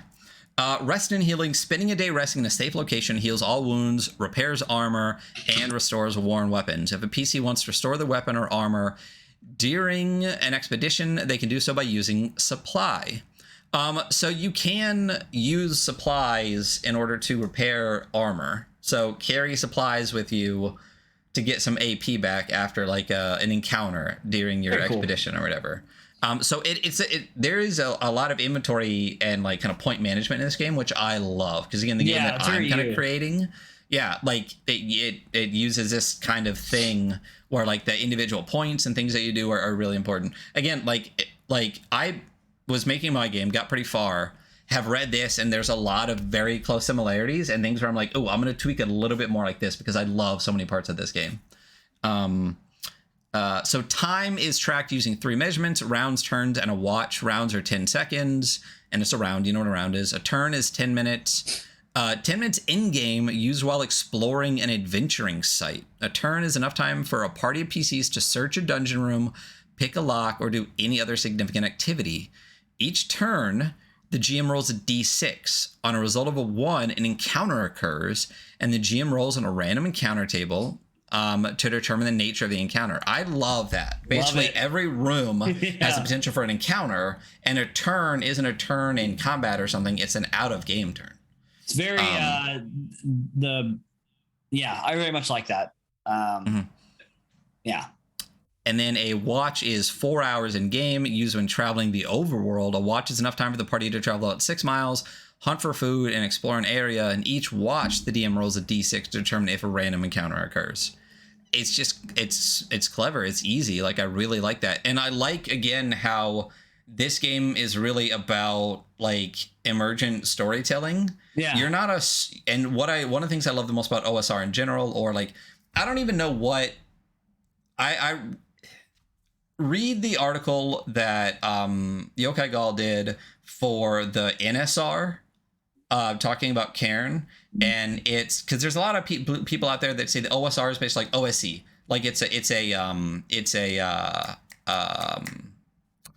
what's called when it's like it's a retro clone, right? Yeah. And that's OSR. But then there's other games like this that are like modern but use OSR tendencies and stuff like that. So there's this kind of like small movement kind of growing to call this the NSR then. So just call this like the new school revolution or whatever. And I like that. I'm fine with that. Yeah. Like if people want to be all butthurt and say this isn't really OSR, like you have to be like, it has to be like a 1E retro clone or it's not OSR, fine. It's NSR. And I love NSR. Sure. Yeah. Whatever this is, these are the games that I love. Yeah.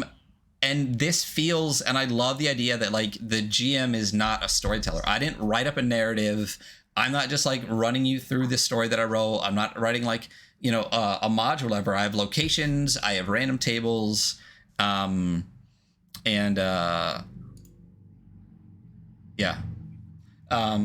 I really enjoy this. Advancement. Each PC earns XP equal to 1,000 times their current HD. They automatically spend it to gain an HD. Once PC earns that, so i.e. a PC with 3 hit dice would need to earn 3,000 XP after they gain their 3rd HD to gain their 4th. When a PC's hit dice increase, they may choose one of the following: increase one attribute by 1 up to a max of 8, or learn a new spell. A PC cannot have more than 12 hit dice. If they would gain their 13th hit dice, they retire from adventuring. I love that. I love when games have retiring mechanics.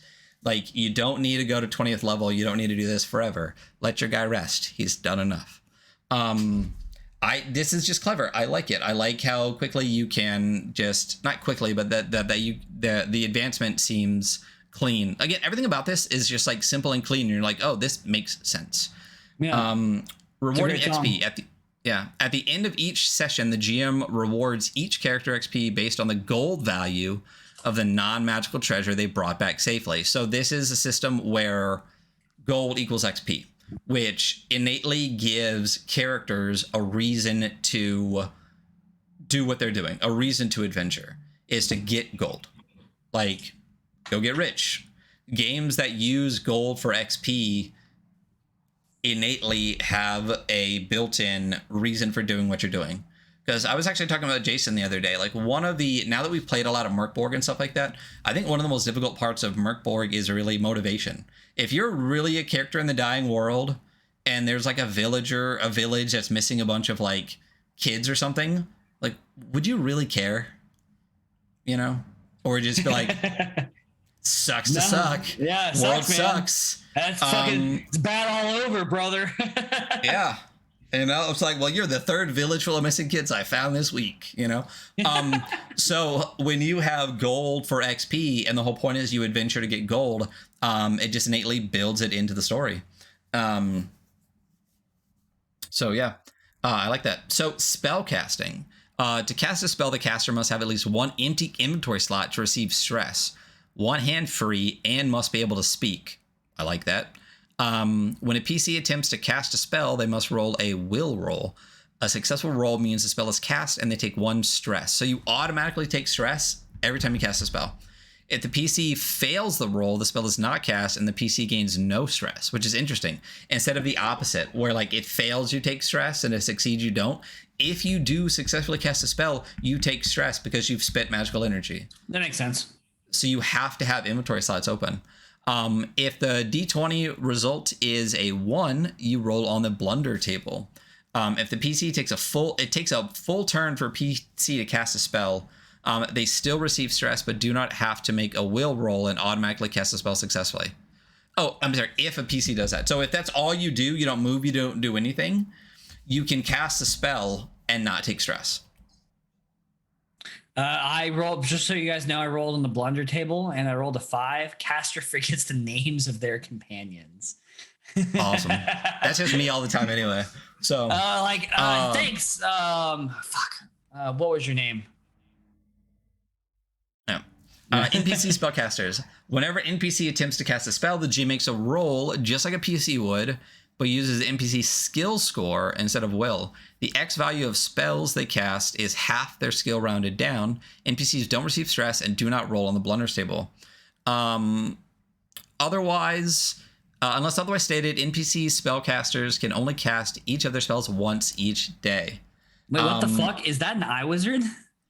Look on the fucking scroll down. It looks like an eye wizard to me. Yeah. Shout out iWizard from Emil.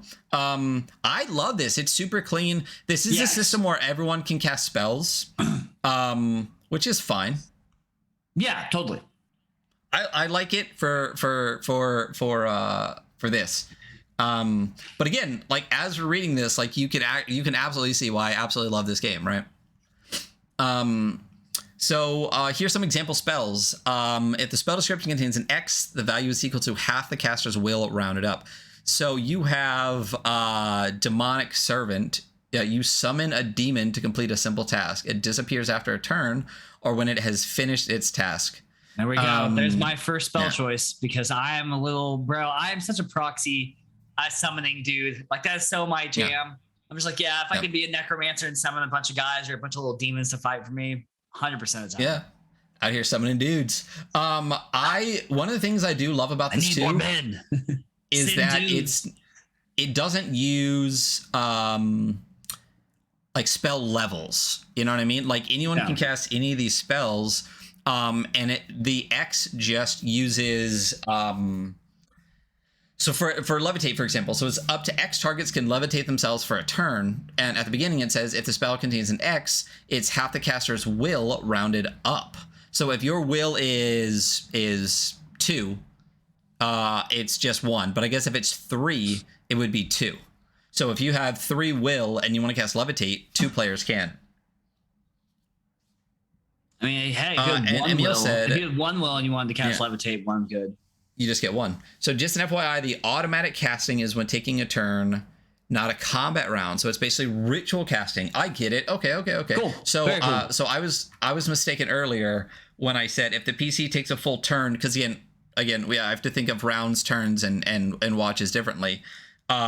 Basically, since a turn is 10 minutes wherever you're at, you can take 10 minutes to cast a spell and not take stress. Okay, that absolutely makes sense. Thank you for the clarification. This is why we love. This is why we love having creators in chat. It's absolutely amazing. I mean, that's a good mechanic for it. And here's like another better example of magic.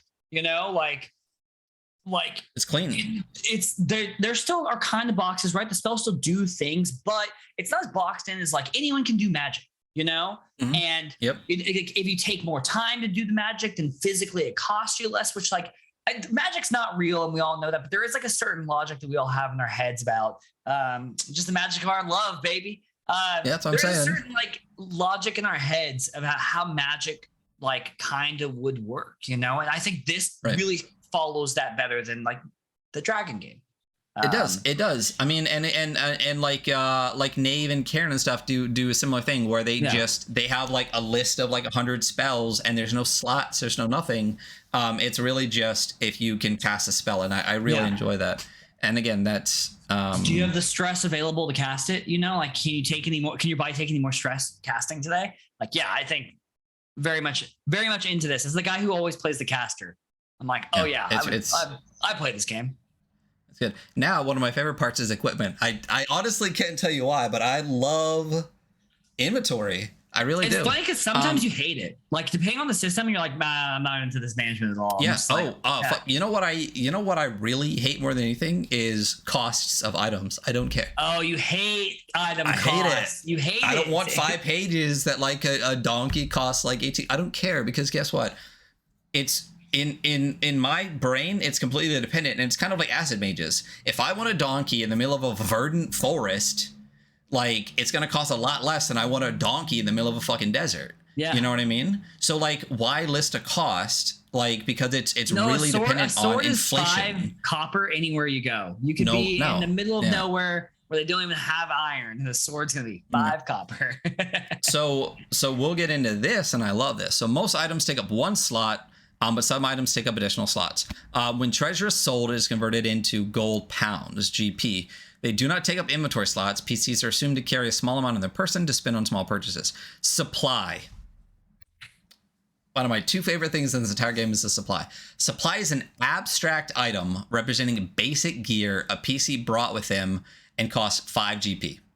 At any time during a session, a PC may trade a supply they carry for any simple, commonly available item, which they then note in their inventory. Oh, list of so fucking cool. Super cool. I'm stealing this so hard. Emil, I hope that's okay. I'm stealing this so hard.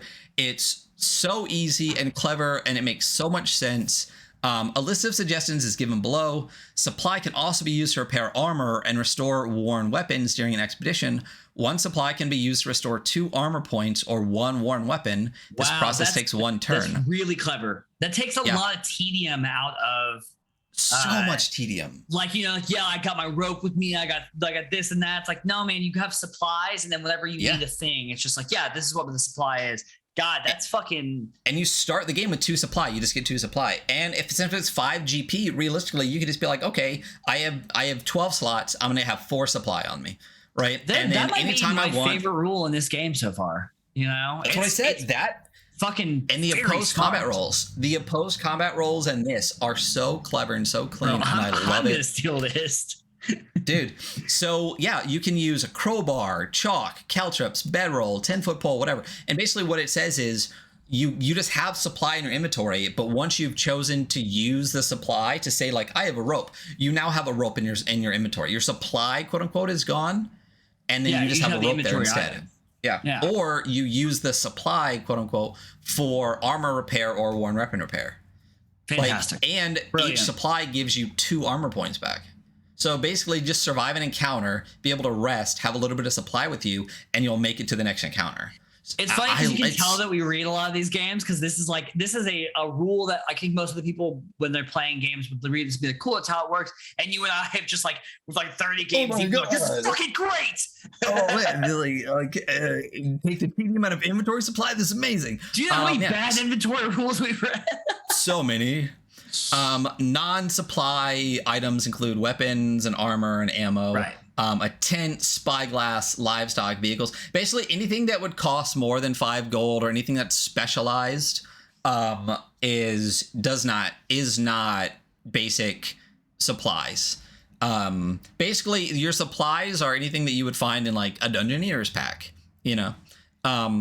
So really like that a lot. Do you know why? Like, now you understand why I said supply is like one of my favorite rules in the game? Supplies, so it's a very, very, very good rule. Yeah. So ammo also is an abstract item representing the ammunition a PC brought with them for their weapon. Players do not keep track of individual arrows or bullets, but must roll a d6 at the end of combat in which the PC used a ranged weapon. On the result of 1, they only have enough ammunition left for 1 shot after the ammo is removed from their inventory.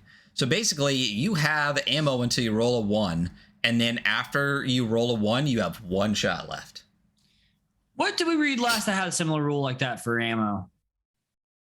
I think it was Cyborg, wasn't it? That had like, it doesn't matter how many bullets you have until after, and then you roll to see if you have any bullets left. Oh yeah, it was after combat for that one. I really like that. I do. Tracking ammo is one of those things that I always hate. So I like that now we've had 2 different examples that are kind of in the same vein of like, don't track ammo. Like, until you roll a 1, it doesn't matter. And then it doesn't matter. Like, for Cyborgs, it was out of combat. Well, you're out of ammo now. And this one's like, you've got 1 shot left. Perfect. Fantastic. I don't want to count. So there's enough fucking math in these games anyway, man. Get rid of it. That's what I'm saying. With supply and ammo having these abstract concepts where you just like, you roll or just have like this thing, it makes it so much easier, so much cleaner. And it's clever inventory management. Like, it really is. And it takes so much burden off of the like minutia of the game to let you just play the game and not worry about like busting out a fucking calculator or tracking every tiny little thing.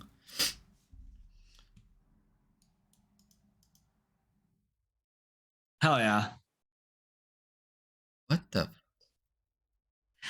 Spam bot! We should have a button that clicks and just lights go off and well, they made it where it's like I can't actually bring up my like mod tools to delete it.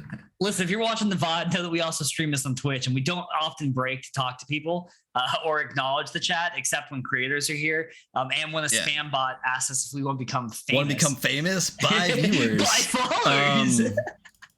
But yeah, I'm going to that website right now. Yeah, do it. Go to yourfollows.com. Okay. So light. To light the way during the night or in dark places below the earth, PCs need a light source. Torch burns for 6 turns, which is 1 hour, and a lantern burns for 18 turns, which is 3 hours, but requires a separate flask of oil. Oh yeah.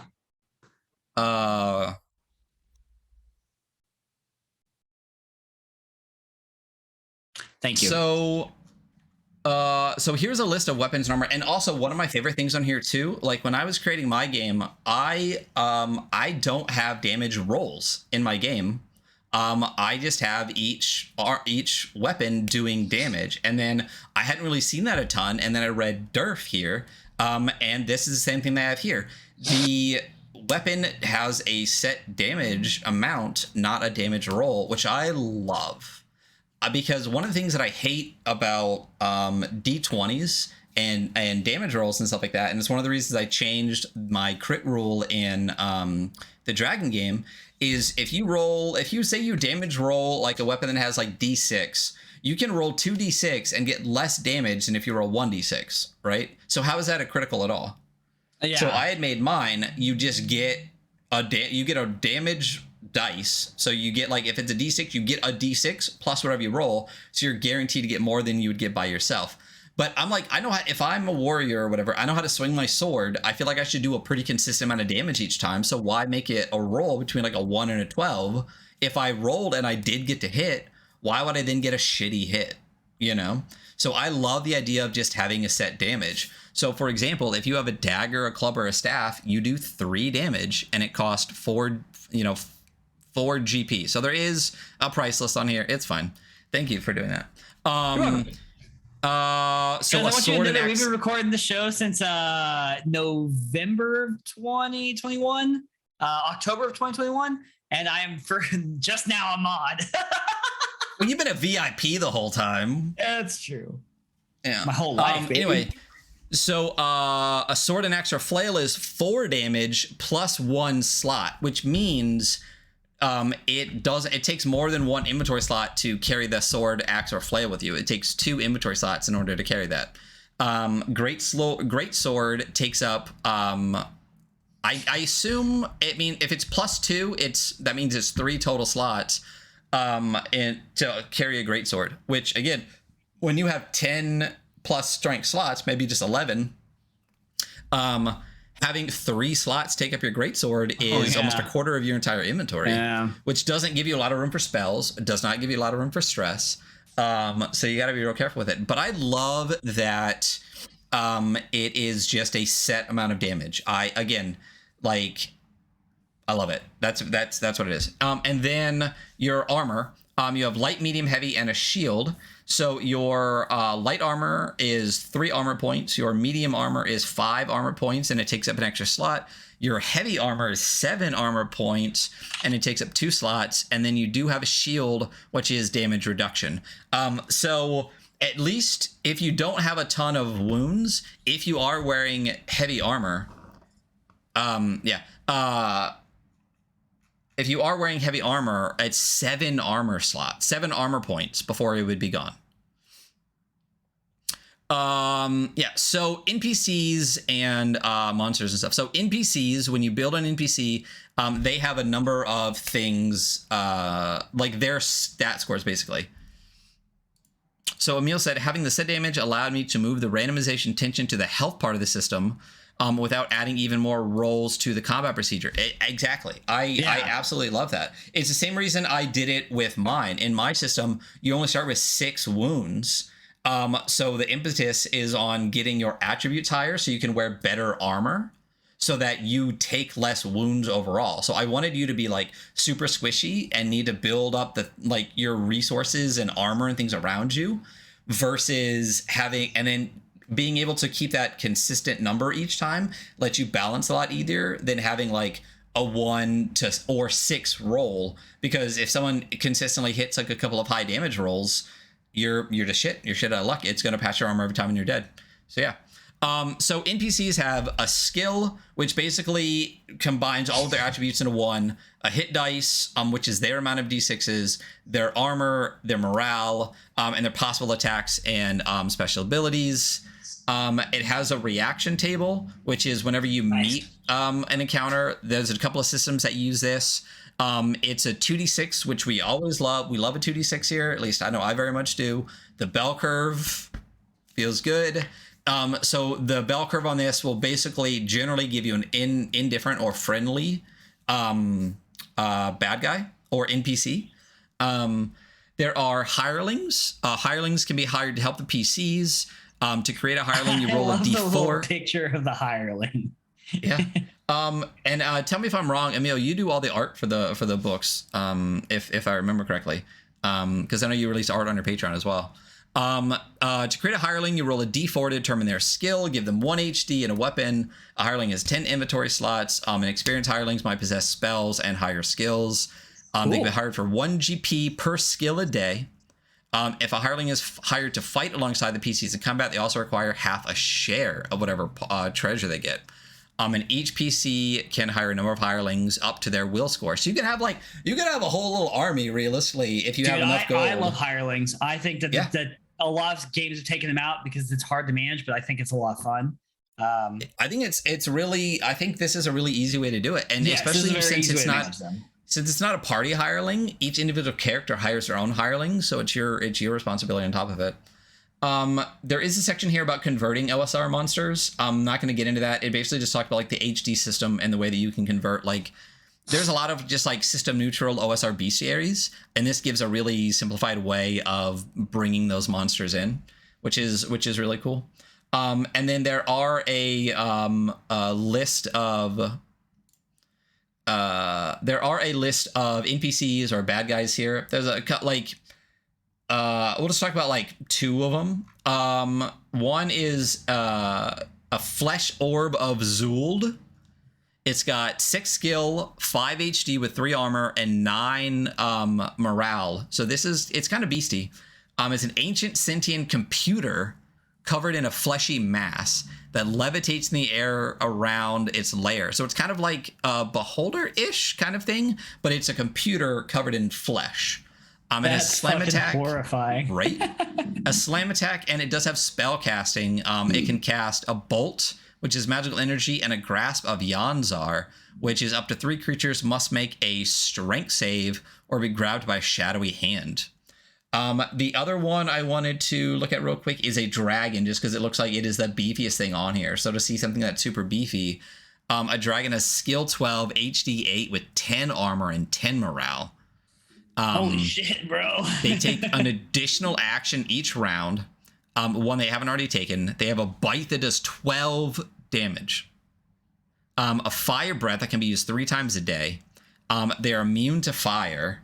PCs attempting to cast a spell with the dragon as a target. They gain a break on the casting roll, and they might know a spell or two. So that thing's it's a beast. Yeah. You know my dragons know instant spells, bro. You know I'm living that long and not learning magic. Absolutely. So magic items are items used with magical properties. They are rarely found in shops and are most commonly found adventuring. A PC can feel when an item is magical, but the properties of the item can only be discovered by using it or through careful experimentation. I love that it's just like, you gotta try it, see what happens. It does something. Good luck. Yeah. There's magical weapons and armor that can give you a +1 to a +3. When wielding a magic weapon, the bonus is applied to both the attack roll and damage. And when wearing magical armor, the bonus is applied to the PC's total armor. There are scrolls, which are infused with an infused piece of parchment. It allows a creature to cast the infused spell without having to make a will roll and take stress. So it's a one-time use, doesn't cost you anything, anyone can use. And then you just read it off and it's destroyed. Love that. A PC can create a scroll of a spell they know by spending 200 GP and taking a full day to create it. Love that. Shit. Yeah. And then there aren't a list of scrolls because it's literally whatever spell you want to do. You can just basically make scrolls of it. And there are some really cool magic items like a health tonic, a tonic of health. It heals 6 wounds and any physical affliction. There are the plate of waves. That's pretty cool. Oh, Eye of Edna, a mummified eye that, when put into the empty eye socket of a dead humanoid, animates the remains and makes it a semi-sentient servant to the creature who puts the eye in. Love that. That's very similar to the fucking Eye of Vecna, isn't it? Where like you can stick the eye in and then like. Is that how it works? I don't know, honestly. Yeah. Love it. It's just, again, great magical items. Optional rules. So we're almost done. There's only like 4 pages left. So archetypes are optional. I would use them during character creation. Yeah. I 100% of the time will use archetypes. Like, yeah, go ahead. Sorry. Yeah. The archetypes add some simple rules to flavor the PC to be more in line with the expectation that comes from the chosen archetype. Each of these archetypes also comes with belongings table that you can roll on instead of the table presented on page 3. You should roll 3 times. I love this, that it focuses in a little bit. You get a fighter, a magic user, a cleric, and a thief, which are the 4 standard party members. That's all there is. So, you know. Yeah. So you would obviously pick magic user. So you would start with a spell of your choice. And you can cast the spells infused in scrolls as if you know the spell. And then you get... Oh, nice. D12 belongings. You want to roll 3D12 real quick, and we'll go through those. It's 3D12. Yeah, because you get 3. 5, 7, 11. So I have a scroll of charm, a scroll of animate armor, and then I have a serpent scale cloak, buffs on save versus magical effects. Fuck yeah. That's Sick. that's pretty. That's a good starting start, equipment, bro. What the fuck, yeah. So you get those. So you get those three. Oh yeah, and it's skill 2 HD1, closeted 2 damage. That's sick. That would be so cool. you get these belonging instead of the 3 you rolled at the beginning. Cool. I'll take them. So you get the winged homunculus instead of like the goose. Yeah. So love that. Love the archetypes. There's another blunder table. And there's a 1 in 10 chance that it's permanent. Holy shit. Okay, hold on. Is it On any of the ones that have an asterisk. So caster's face moves to their belly for 1d4 days. And I guess after you would just roll a d10 and see if it's permanent. You just have a belly on your face forever. I rolled a 5. You physically disappear for 1d4 turns. I love the blunders. Yeah. There are some 0 HD characters. They let you create characters you can run in. Let me just read it. These rules let you create 0 HD characters for if you want to run a deadly earlier game. So basically, instead of doing like the 1 HD character creation, you get a funnel option here, which is interesting. So you start with 0 HD. You roll a D3 for each attribute. If the PC takes any wounds, they roll a D3 to determine if they die. You start with 2 supplies, a club, and you only roll once, and you only get this D6 table below, and that's it. So basically, you're super weak. And when you 0 HD gains 500 HP, they get 1 HD, and then you can choose an optional archetype. So, yeah. And that is DURF. Appendix B is the dungeons. Lair of the Gobbler and the Rock King Sanctum. This is part of the collected edition. So the adventures that come with it come in the back of the book. They are really cool, really well done. You can find a lot of them on the itch page for Emil Bovin. You get maps. If you want to read them, then buy the game. Yeah, as we say with every game, we don't read the adventures because go fucking buy the game. And buy this fucking game. Buy this game. This is cool. Isn't it so fucking cool? Really cool. Yeah, and again, like you see the difference between like Acid Mages and this. It's very different. This is basically an SRD. And again, the LFOSR version I don't think is available anymore, but it is stunning, as is all LFOSR stuff. And Emil does just amazing fucking work. Like, this is so cool and so well done. And again, there's parts of this that I'm stealing immediately and have already stolen for my game. But also, one thing that I really, really like about this is when I created my game, there's maybe 1 or 2 games where I read and I was like, oh my gosh, like so many parts of this are similar to what I was already making. And I really like the similar. I can imagine the similar thought process when they started making it. One of the other ones that's available on LFOSR site. The collected edition is still available. Absolutely, $17.99. Dude, if you are reading this and you were like, wow, this is really cool because wow, it's really fucking cool. Go to LFO. First of all, it's LFOSR, so that's already a buy right there. And second of all, the game is so fucking good. Like, this is one of my favorite SRDs. I know we've talked about Into the Odd. We went over it because there's the newer version that's a bigger version. But between like Karen, Knave, Maze Rats, and DURF, I would say Maze Rats and DURF are my favorite of all of the like, you do really SRD, love Maze Rats. OSR. We really need to cover Maze Rats, man. We will. I think it was going to be my pick on the next like short zine thing we do. I mean, it's a really short one though. It's only like 5 pages, so that might be one we do. Like maybe Maze Rats and Knave together, and then like a third one if we want to do it, or just do a short episode. Or maybe we could get Ben Milton to come on, the Questing Beast himself, and we'll chat with him and then go over Maze Rats and Knave. But yeah, I absolutely love this game. So what we were talking about at the beginning of this is, you know, what we normally do at this point is go to our scores page and give scores to each of it. But these small zines don't really make sense with the scores that we do, talking about like a lot of the art and style and stuff like that. They're just, all of them are going to be very art light. A lot of them are very like SRD style. So I don't think Maze Rats even has any art in it whatsoever. So the scores don't really make sense. We're not going to do that. So what we were thinking about doing is, first of all, we'll just end here shortly. But what I usually post a scores page and the scores and a breakdown of the games. what we might do, and we'll see if it works out, is like pick like 2 or 3 things we really loved about the game and like one critique about it. So like what we talked about in Asset Mages was a lot of the pages are hard to read, which is not a critique of the game at all. It's just a critique of no, the zine game's more than fantastic. anything. It's just like, yeah, I mean, yeah, like. But like I can't think of anything from this one. I would say maybe like if the table of contents is hyperlinked. So we're both talking about like little layout things, like, and that's about it. There you go. But I love this SRD. Like between it's this so is a really, it's really good one. good. Yeah. Oh, and the Electrum Archive is another project that Emil is working on. I did back that, so I do get the regular updates for the Electrum Archive. A really cool project. Definitely go check that out. Go check out Emil's itch page. All of that.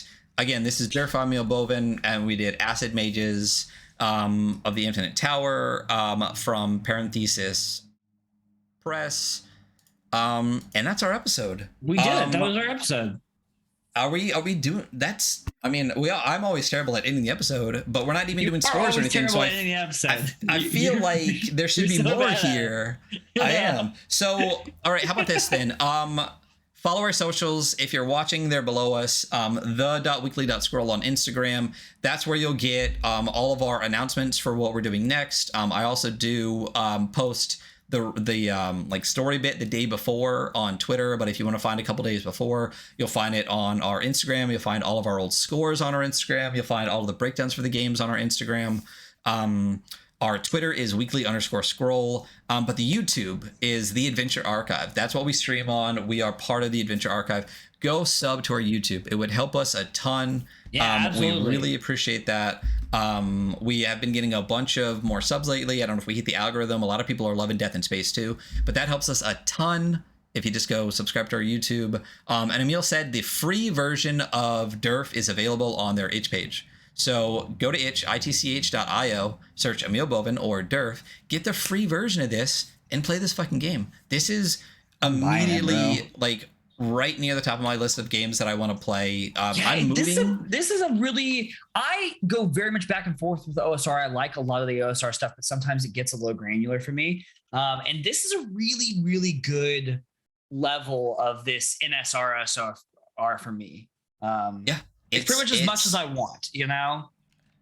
Yeah, it's exactly what you said. Like, I can't think of anything more that I want, and it hits all of the things that I wanted in the game. Yeah. It gives, and not only that, it's not just like a list of monsters and NPCs and stuff like that. It tells you how to build your own, which is really fantastic. So you can convert anything you want to it. It's just really clever and really, really well done. I will be moving over the next like 2 to 3 weeks. I'm starting a new job, so the Weekly Scroll will be taking a 2 to 3 week hiatus because I will be in like an Airbnb until I can move into my apartment. So we're going to come back. I think we're probably going to we'll announce it later just in case it changes. We'll know what we're doing. Yeah. So when we come back though, a lot of things are going to change with my schedule and Hunter's schedule. I think we are going to try to start doing some APs, I get a new job too. So we're both getting new jobs and both moving soonish. So I do really want to start doing some 2-player games. I want to do 12 years so fucking bad. I want to start doing some solo stuff. So there's definitely going to be a lot more content with the Weekly Scroll going forward. After like, around the end of June, we'll start picking up a lot of stuff. And I do want to say, Emil, thank you so much for being here again. The fact that we can sometimes get creators of the games in our little Twitch stream really makes me so happy to have started this stream. The fact that we can chat with people like Emil, that we've met people like Johan and Max Moon and things like that.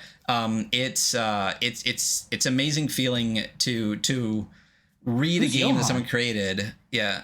Oh, he's just some guy that made some game. Friend of the show, Johan Nor. It's really amazing to be able to actually not only be noticed by these amazing creators, but also to get some rules clarification while we're going over the rules, which is super, super helpful. So again, thank you so much for being here. We really appreciate it. And go subscribe to our YouTube, The Adventure Archive on YouTube. And that's our show. We did it. And that's our show. Woo! Hunter, we'll talk over the next 3 weeks, but we won't see anybody else. Have a good day, everybody. Bye. Bye.